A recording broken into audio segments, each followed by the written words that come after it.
देखिए, दो गो शब्द है, चालाक और होशियार, दोनों एक समान नहीं है। दोनों का अर्थ बिल्कुल अलग है।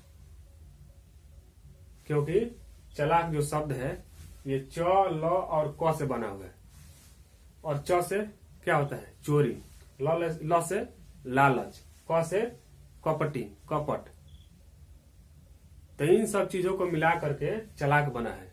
उसके बाद होशियार का मतलब, ह से क्या होता है? हिम्मत, स से शेर की तरह, य से यारी से, और र से राय से। तो इन सब चीजों को मिला करके होशियार बना है। तो इस तरह से चालाक और होशियार में काफी डिफरेंस है। इनका अर्थ बिल्कुल अलग है। ये दोनों एक समान नहीं है।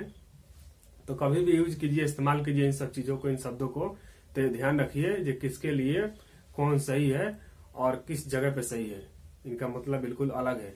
कोई भी शब्द है उसका अलग अलग अपना अपना मतलब है, अपना अपना अर्थ है।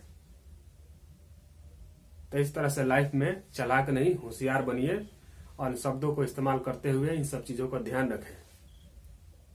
ये किसके लिए कौन सा शब्द सही है, चालाक किसके लिए सही है, होशियार किसके लिए सही है। ये दोनों शब्द अलग अलग है, बिल्कुल दोनों का अर्थ अलग है।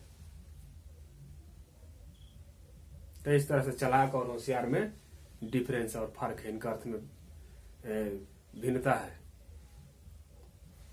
तो लाइफ में चालाक नहीं, होशियार बनिए।